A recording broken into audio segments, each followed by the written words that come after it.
This episode is kind of an intense one, but it's good. It's very good. I made it, so I'm biased, and I wrote my mom about some of the stuff I was going to talk about, growing up and our family and stuff. And this is what she emailed me back. She said, "This is a nuclear bomb here, and it's been dormant for a long time." Okay, that's her way of saying she likes it and it's okay to talk about. And then she went on to say, "I watched a bit of the Emmys last night.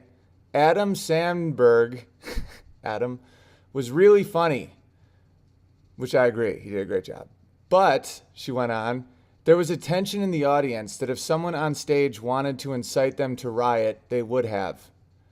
I haven't heard of half of the shows up for awards or the actors, and I think I follow what's happening. Maybe no one knows what's happening. Anyway,"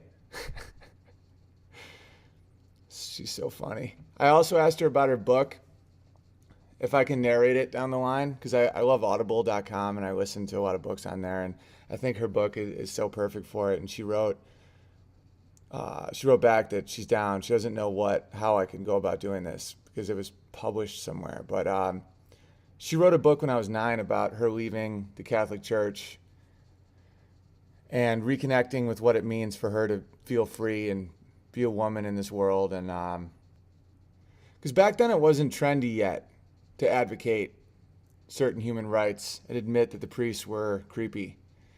Back then, that made you, people said that she was a witch. She made $10 total in residuals off the book. And only recently have people even touched these topics. And they get monstrous praise, not appraise. This isn't Storage Wars, just praise of how brave they are. You're so brave. Everyone's so brave. As my mom would say, "Give me a break." She always says that. So let's dive into this episode. Humans, we love and we admire and we feel things. And we also hate and we covet and we kill. And I think it comes from collision of what we are versus what we tell ourselves we are. We'll never be human. But we know we aren't totally animal either. And the gap is everything. The gap between what we are and what we want to be. And all the pain and the joy. It's all that space between what we are and what we want to be. I love podcasts because it's like being on a team that already made a few rounds of cuts. That's why people pay premiums to live on a hill.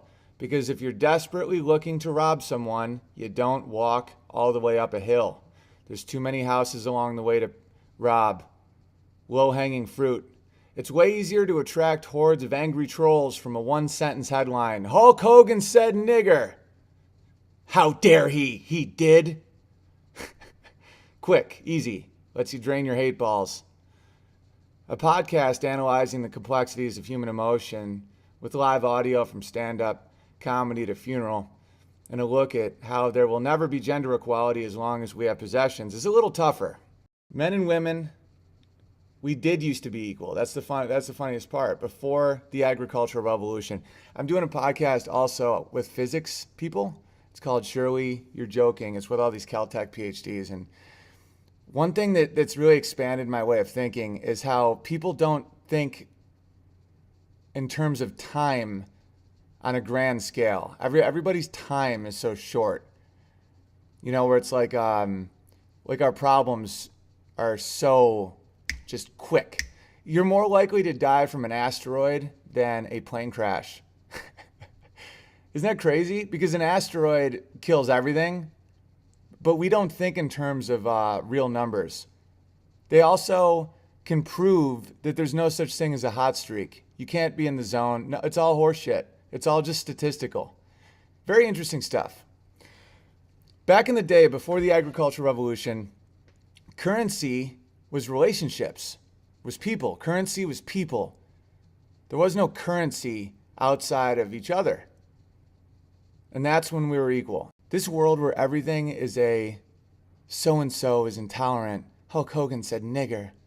It's only allowed because we have huge guns and bombs. Brutal strength. keeps this, I don't appreciate that Narnia going. It's amazing. And a comedian's job is to bridge the gap between human and animal. Of course, humans are animals, but the concept of human, the idea, the impossible standard that we hold ourselves to. The Puritans called it the house upon a hill. And we all know we'll never get there. It's like trying to reach a wall, but you can only go halfway every time. Intuitively, you think you'll get there because you move every time, but you'll never get there for infinity. Infinity years can pass and you'll never get there, no matter how many journeys you take, for infinity. I keep catching myself doing theoretical physics ideas. Let's talk books too. When I was 18, I had a professor who had a huge impact on my life. His name was Dr. Scott. I've had probably, I'd say 7 or 8 real inspiring people in my life, and he's one of them. He recommended me a book called Ishmael by Daniel Quinn. The story, it's a novel, but it's about how we got to where we are. Like, why are we this way? Why do we always feel like winter is coming? Why do we like Game of Thrones? Winter is coming because we think something bad is coming. We feel like we've done something. We have a sense of guilt all the time. That's what being human is a sense of guilt. Because I've never been okay with the fundamental rejection of religion or blindly following it. Neither one has really set well with me. And this book bridged that gap in a way I've never seen. Okay, the story of Adam and Eve. When you look at it from a scientific point of view, it's absolutely absurd. That there was 2 people and the snake and all this shit. It's just dumb. But when you look at it from a metaphorical perspective, the story of it, about hubris, about taking what isn't yours, about leaving Eden, it is one of the most amazing stories. It's about the agricultural revolution. People don't realize the Torah, the Old Testament, the Quran. These books were written as people were transitioning from hunter-gathering into agriculture.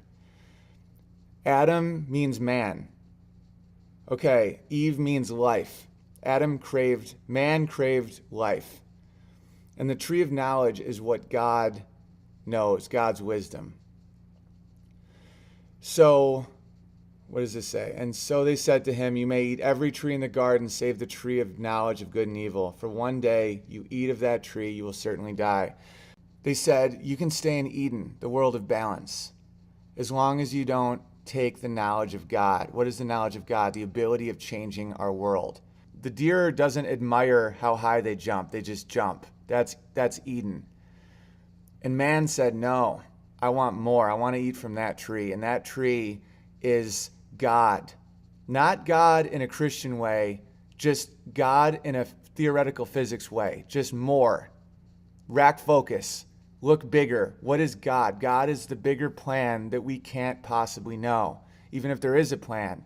But we wanted that. We wanted to dam the rivers and irrigate the soil and build, these monuments in our honor. And so they said, okay, but now you can't be in balance anymore. You are now split down the middle between good and evil. You are now not one, but you are 2 things. And you will always be in that world, that gap, that space between what is and what you want to be. Because you have enough knowledge to know there's more, but you're still not that. And that is the fall of man. And there's nothing religious about that. That is historical, and that is amazing, and that's beautiful. Is it true? It doesn't matter. That's the whole point. There is no truth.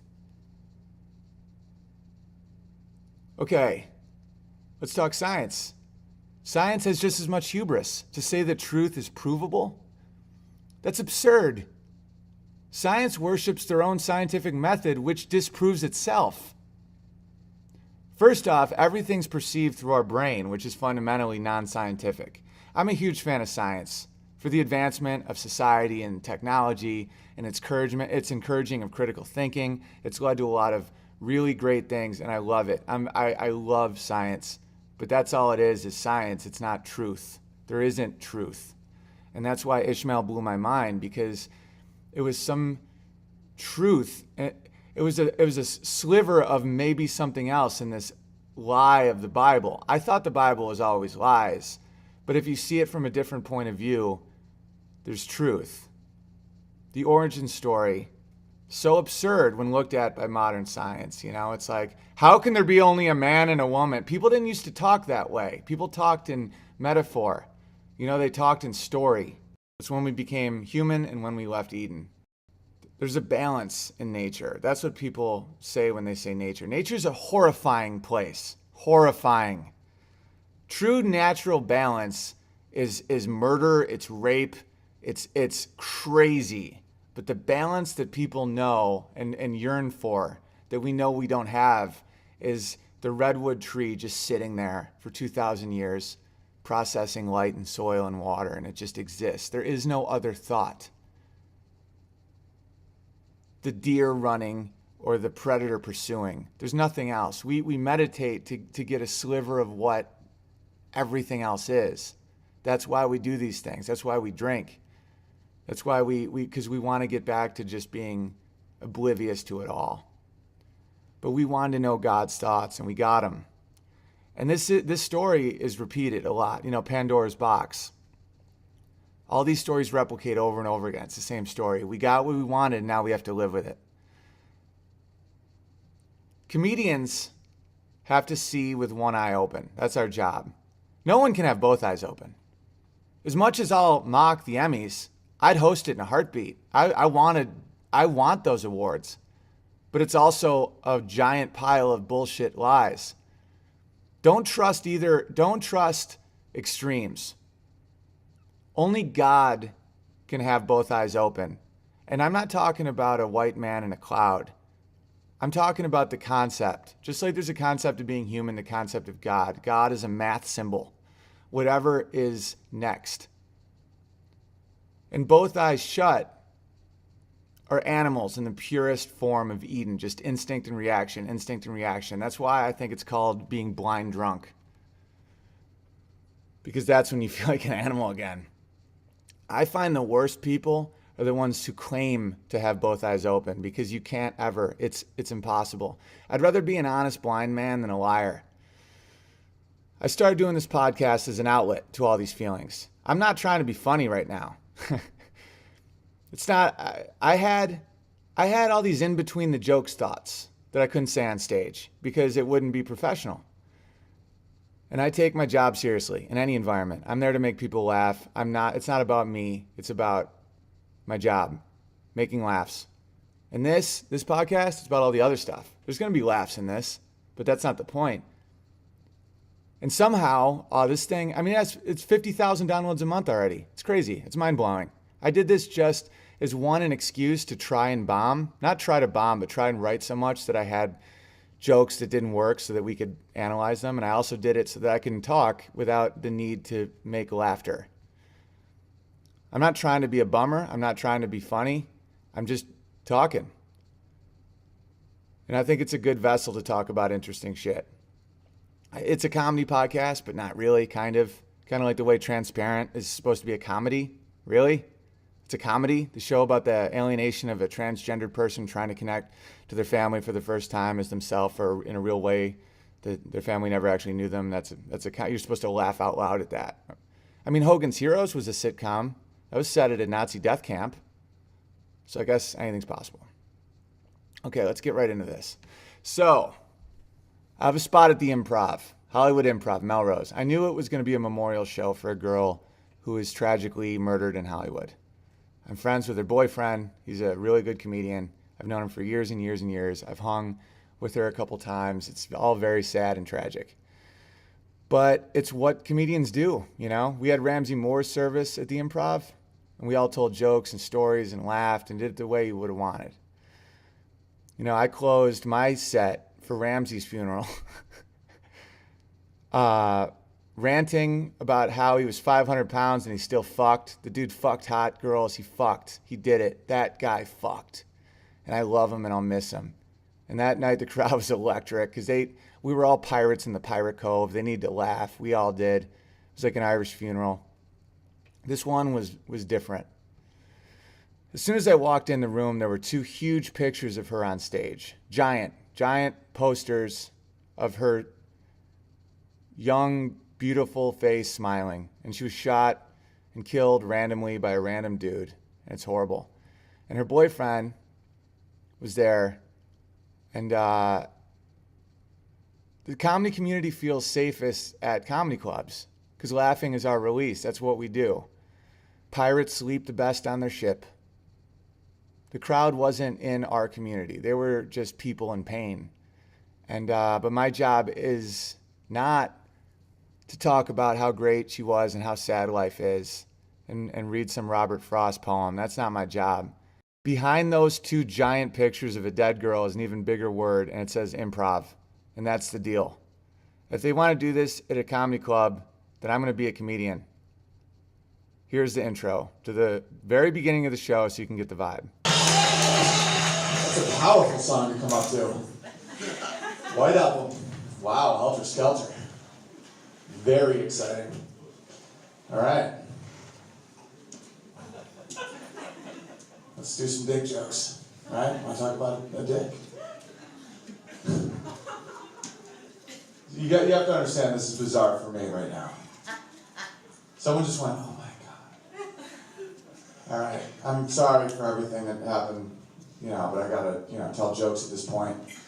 So we gotta either just jump off this cliff together or not. But I say we jump. First off, Helter Skelter, strong choice by the sound guy.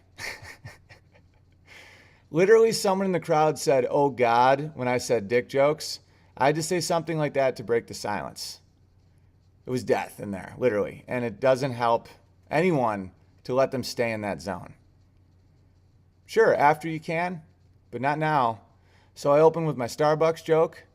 In a normal crowd, I'd say it bombed, but for this crowd, it was good. They were chuckling. And I'm purposely going very immature, weiner stuff because of the subject matter. It was that was the change up that they needed.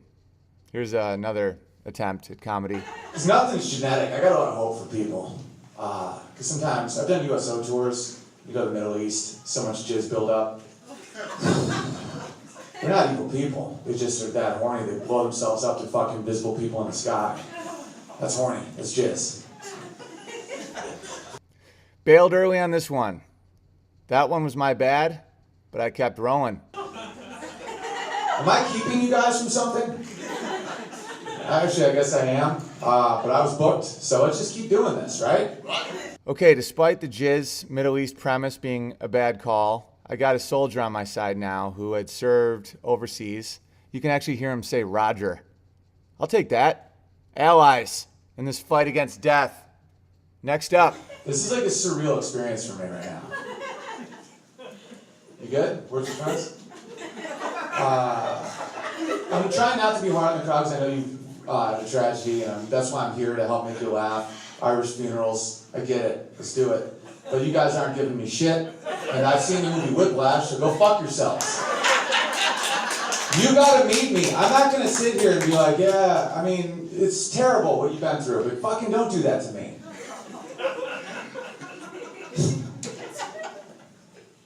You know what I'm saying?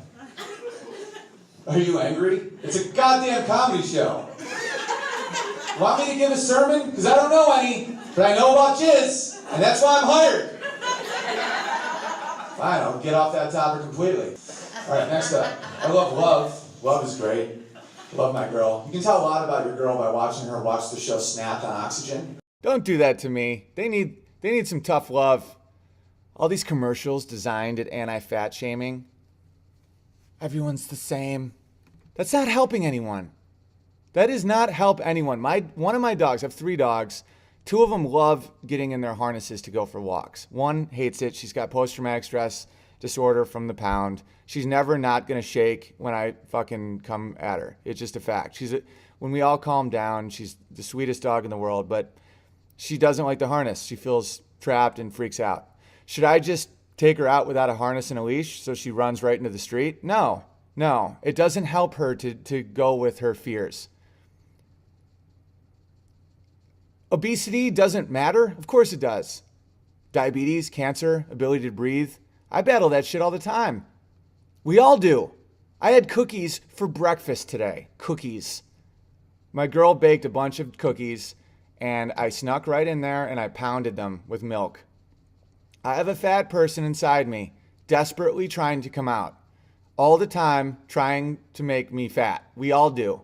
We all do. It's our genetics. They're fucked.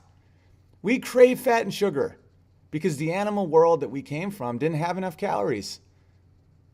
The animal world wants to get us fat, and it wants to get us in prison. The human world wants to live in a world with no violence or shame, and everything is gluten-free, and no one wants to make anyone feel different at all. Well, guess what? That's all a lie. So where do I want to go? Do I want to go to prison, or do I want to just live in this false lie where I never feel anything authentic? Snapped. My snap joke is clean, and it's about love and commitment, and it always does well. I was purposely trying to go dirty, clean, dirty, clean. This one was the cleaner side to wiggle them out of their slumber into a nice flow. Never did it occur to me, because I'm an idiot, that the show Snapped is about murder. I'm at the funeral of a girl who was violently murdered. There's no right answer in this situation, but I'm an animal. I'm a deer. I'm leaping. I'm not thinking. I'm not feeling. I'm just doing, and I've got to do a good job. I'll finish this joke, and then I'll get out of here. I'll let you guys go back to being silent. You guys, you book a fucking funeral at an improv. That's not on me. That says improv. That's where you are. Let's do a bar mitzvah, a weiner schnitzel. It's a Jewish rite of passage, and that's a German place. Yep, that's a joke. Because it's all a paradox, it's an irony. Yeah, all right, guys. That's called a joke. Someone said, oh no. They're laughing. They're laughing. I'm just showing you the parts that aren't just my material. It's fine. Everything's going fine. But these are the moments when you can see between the cracks into the reality of our existence. Check this out. What kind of music do you want? Because I feel like I'm making a series of bad decisions. What do you want from me? I used to play piano at weddings. I've been a heckler at a Renaissance festival. I've been a janitor. I've done tons of crazy shit. What do you need? You want me to just give you salsa? Someone said salsa? This song's called All the Spanish I Know. Hola. Donde el baño? What do you want from me? I'll help you move if you want that. You want some salsa? Some salsa music? That's fine. I'm here for you. Noun, the, for transgender, it's just male or female. El and la, there's no like, you used to have a dick? It's like La Luna. It's like, what if La Luna wanted to be a man? Is it El now? When I was a kid, I used to get night terrors, a lot. And it got so bad that one time in my sleep, I punched a hole in the wall because I had a dream that my dog was stuck in the wall and I had to free her and there's nothing I could do. And I woke up with blood and plaster all over my bed. And so that was the point where I had to like really try and to fix that because I would wake up screaming a lot. And even in college, my roommates knew I was insane. But now it's a lot better. But back then I got a book called Lucid Dreams in 30 Days. What I took from the book was the key to escaping your nightmares is identifying something in the dream that lets you know you're dreaming. The movie Inception kind of toys around with this idea, something that can jolt you out of one reality and into another. Because you can't really trust yourself. You have to have these tools, this toolbox. What I use in life is running or the piano or sex or water. Like you disappear again into the animal. And it's the only way that I can jolt myself out of this nightmare that life is. Life is beautiful and it's inspiring and it's a nightmare. And without that chasm between what we are and what we want to be, there's no beauty. A deer never marvels at its ability to jump. It just jumps. It just is. Buddhism's horseshit. The more people claim to be enlightened, the more they are full of shit. I'm not enlightened. I drive an Audi. I like it. But I know possessions fucked us. The Dalai Lama wears glasses. That means he desires better sight. He's friends with Richard fucking Gere. I think a huge part of their whole plan, Buddhism, is based on the fact that Tibet doesn't have guns. They don't have an army, and China does, so they have to kind of do that. Like the little hipster, the little tiny short guy with the glasses has to be a social advocate to get pussy, because if not, he would be beaten to death. That's what Tibet is. When I was a busboy, I watched a bunch of Tibetan monks in their orange outfits, and they were bossy about their dipping sauces. It was Shabu Shabu. It was a restaurant in Hollywood and Highland. And it was hilarious and it was profound because they were bossy little Buddhists, a bunch of orange-robed pricks. After the invention of Google, there are no more heroes, guys. The more someone stands out for something, the more likely they are actually the opposite of what the crowd believes them to be. That's why I do this podcast. I'm funny as fuck, and I'm also not. And I can't just not have the other side. This podcast, there's some big laughs in it. There's also not at all. And I get to express that. It's important to me. Gandhi beat his wife.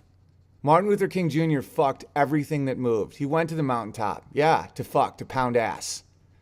The federal government, in the middle of the war on drugs with Reagan, was pumping crack into black communities. I mean, Cosby, Jared from Subway, all like priests, fucking all these fire and brimstone. If someone hates gay people, they suck dick. If someone says nigger, it means they feel insecure about their cock or their husband's cock. You are exactly the opposite of what you hate. You are your underbelly. I go as far as I'd say all ambition comes from insecurity.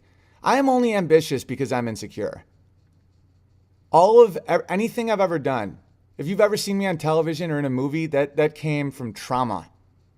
Truly secure people, you don't know they exist. You never hear from them because they're chilling.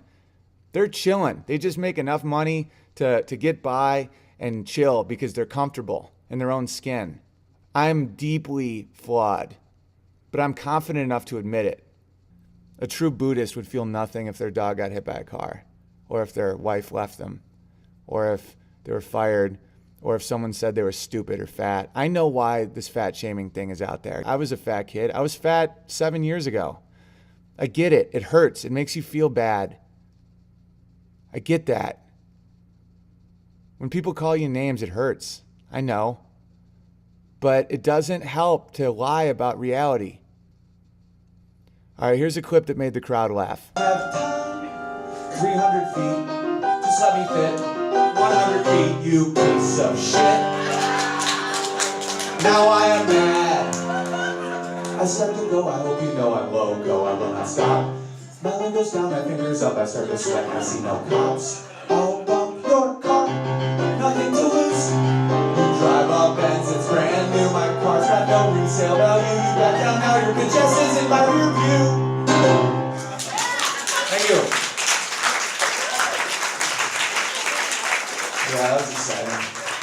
Alright, should I wrap it up? Because you're a good crowd. You've had a horrible tragedy, and I'm sorry for trying to force you to laugh, but it's literally because we're in a goddamn comedy club. If it was a different situation, I would be right. I'd be like, but it's a setting doomed for failure. But I don't think we failed. By the end, you were laughing about the guy who couldn't merge, and that's called a win in my goddamn book. Maybe the jizz thing about the Middle East foreign policy, bad call. That was my fault. That was a professional error. But it's true though. All right. Anyway, this is how we'll close. Humans love and admire and they feel. They also hate and they covet and they kill. And it all comes from the space between what we are and what we tell ourselves that we are. Our religion, Western religion, is based on thou shalt not covet. Western economics is based on thou shalt covet. It is a fucking joke.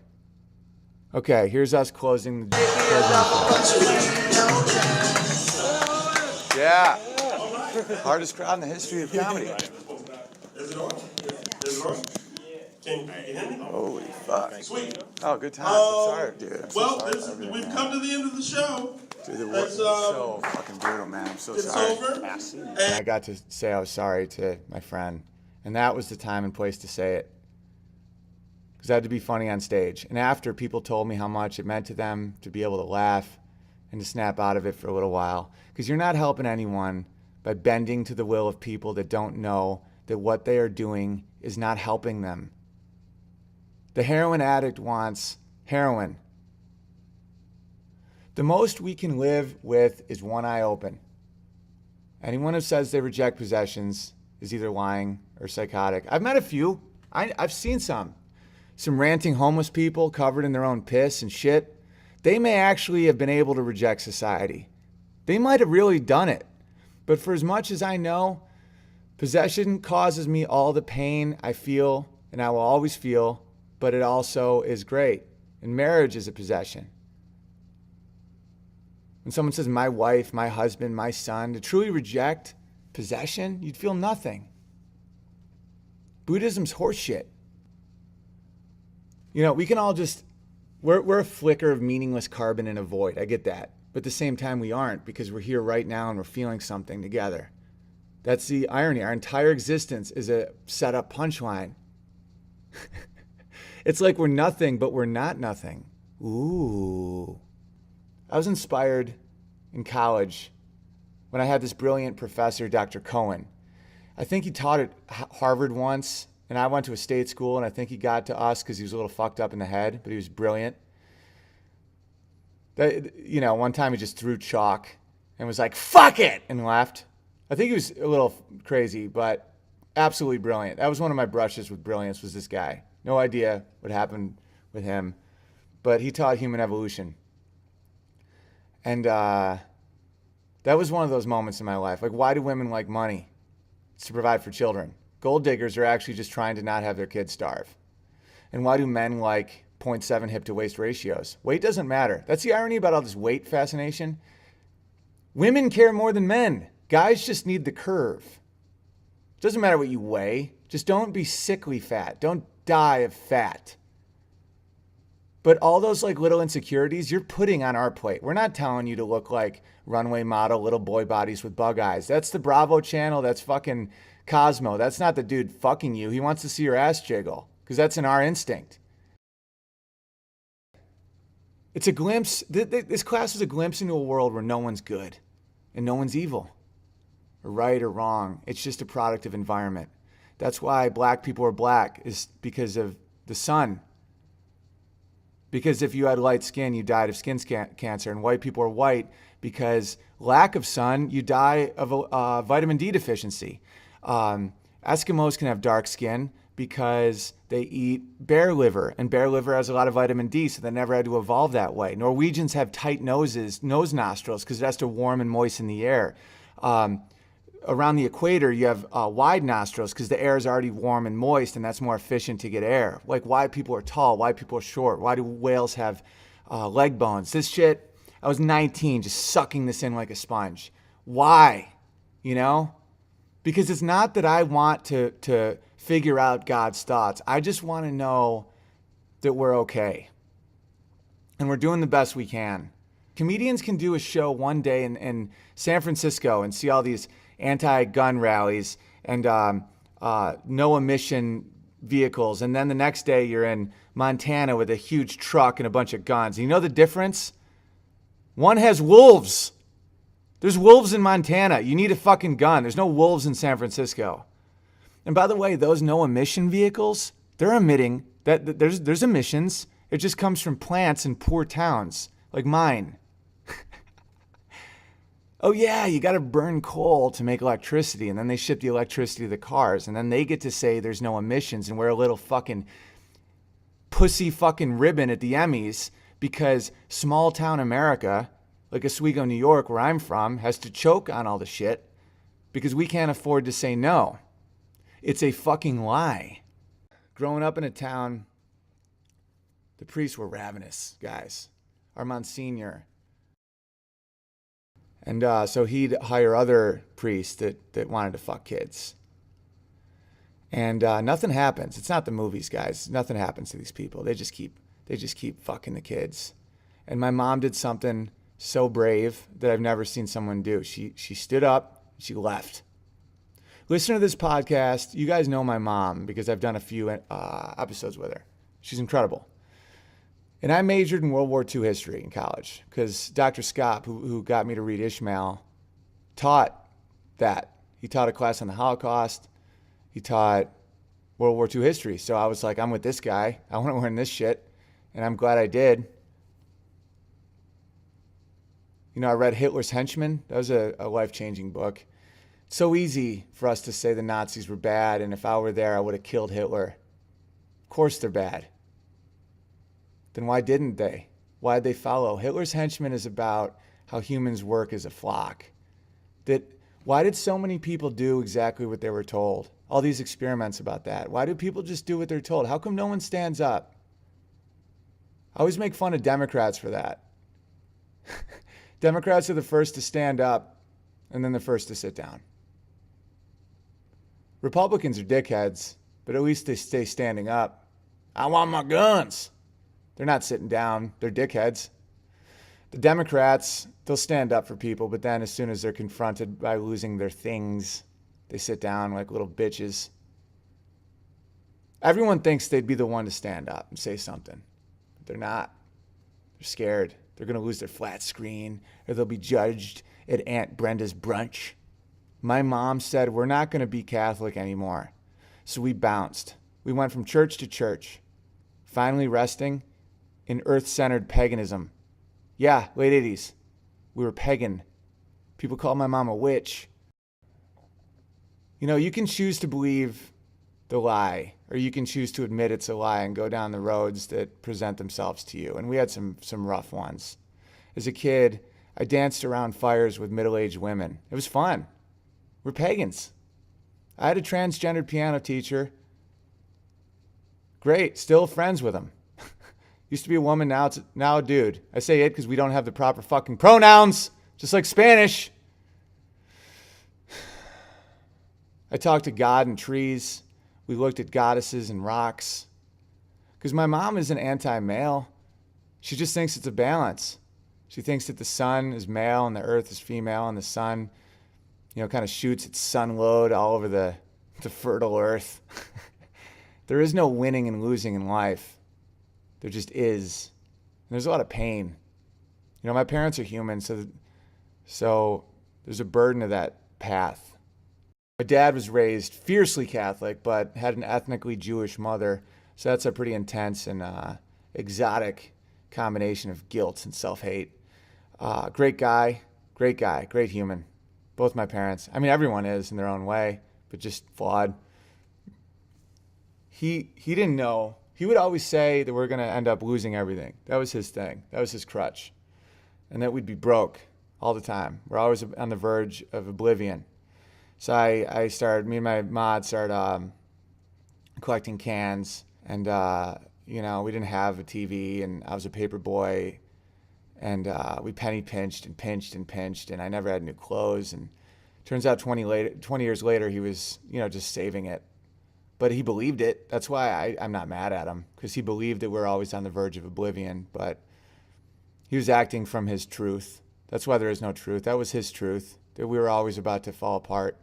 But we never did. And that maybe one of the reasons we didn't is because of his fear. Who knows? Chicken or the egg. My mom went down this road of self-exploration because of her love of me in a weird way. As I said earlier, when I was 9, I tried to make a friend next door, and the kid shot me in the eye with a BB gun through a window, and a piece of glass got stuck in my eye for a month.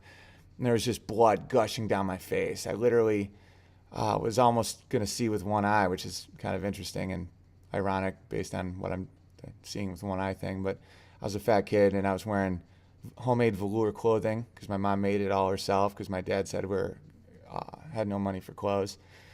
So the first thing I thought was, oh no, I got blood all over my good velour pants. And my mom had left me alone for less than 10 minutes. Less than 10 minutes, that's it. And I wandered off. She had to get my brother somewhere, and on a moment's notice, and that was it. And the cops, when they came, said, where was the mother? Not where were the parents, just where was the mother?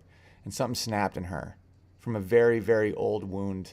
All the male-dominated culture that she had endured as a kid in the 50s in Wisconsin with a coal mining dad just came rushing out.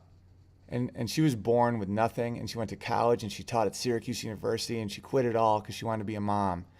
And she stayed in the church, even though they said women were evil, and they were sent to tempt a man because they don't understand that Eve means life and Adam means fucking man as in humans. They're so fucking dumb. But she did it because she was told to do it.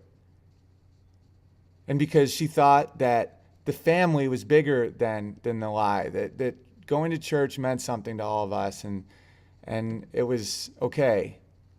She had her master's in theology. You know, she tried. And then one day she said, fuck you, and she left. You know, and at the same time, a couple of my friends were telling me that the priest taught him how to make his penis feel like it was sneezing. It was evil, evil. And she left. She was called a witch in the 1980s. And I'm not talking about the 1680s, guys, 1980s. A witch. She did what people weren't doing then. She said something is wrong, and they called her a witch. And then she had to leave to write a book. It's called Call to Healing. That's what I want to narrate it at some point. And she didn't say where she was going. She didn't give us the address. She had to be alone. And at the time, I didn't understand, and I missed her. You know, I felt abandoned in a way. And looking back, she did what she had to do. And my pride for her standing up for what life was laying in front of us outweighs my childhood feelings of wondering where my mom went. But it was a fucking crazy time. Our story as humans is a two-sided coin. That's how you get people in a good story. It's two options, two groups, angels and demons, good and evil, paper and plastic, Fox or MSNBC, night, day, good guy, bad guy, us, them, Republican, Democrat, freak in the sheets, a lady in the streets, a pleaser or a pirate. Two options. Us, an evildoer.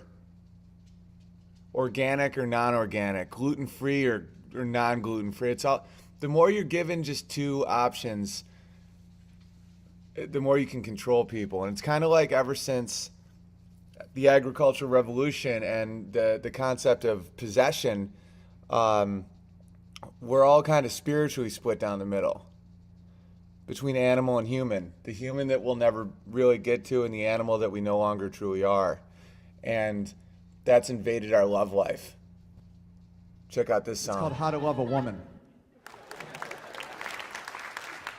Dress really nice, but at the same time look like you don't try. Listen like a woman, but still act like a guy. Make lots of money, but still have free time in your day. Notice her hair and her shoes, but not in a gay way. To love a woman, to be her partner in crime, to really love a woman. You gotta be two people at the same exact time. Give her her space, but at the same time make her feel needed. Be confident, but don't act conceited. She is in charge, but still you make the decisions. Kiss like a prince, but bang her like you just left prison. And that's how you love a woman. Thank you. Here's a song called How to Love a Man. Feed him and bang him, repeat until he's dead. And the more you push to get something, the more it comes back with a vengeance, you know? Life is good. Some of this episode was a bit of a bummer, but given the subject matter, it could have been a lot more of a bummer. It's just, yeah, good grief. Grief is a thing. Good is a thing. Who knows? It was kind of intense just editing that set, just because you can, the silence of the crowd is palpable and sad. You know, it's just really sad. And I really feel for those families. Anyway, on a good note, I am touring. Not touring the guy who invented the the machine that took down the Nazis. Not Alan Turing, Owen Benjamin touring, owenbenjamin.com. This weekend I'm in Ontario Improv, and then Pittsburgh Improv, and then a bunch of small rock clubs, a bunch of one-nighters like Albany and Burlington and Toronto and Brooklyn and all these places. So go to owenbenjamin.com, get tickets, subscribe to this podcast, rate it, tell me if I'm an asshole, if I shouldn't have been so intense this one, or if it's what got you through your day. I love hearing from you. You can email me at whydidn'ttheylaughpodcast@gmail.com. Let me know about your experiences. Let me know what you think, because I want to know. Because as G.I. Joe says, knowing is half the battle. Actually, that might not have been G.I. Joe. That might have been like the owl or something, one of those things. One of those after-school things where it's like, hey, I'm the omnipotent owl, and I say, don't pollute, give a hoot. I wish there was other ones to tell kids really the deal. Like, hey, I'm Marnie, the masturbating Moroccan mandingo. Is that a thing? I can't think of an animal that begins with M. Manta moray eel, marsupial, but that's not a specific thing. Geez, is there an animal that begins with an M? Minotaur, but that's not a real animal, or is it? All right, guys, come out to shows. Peace.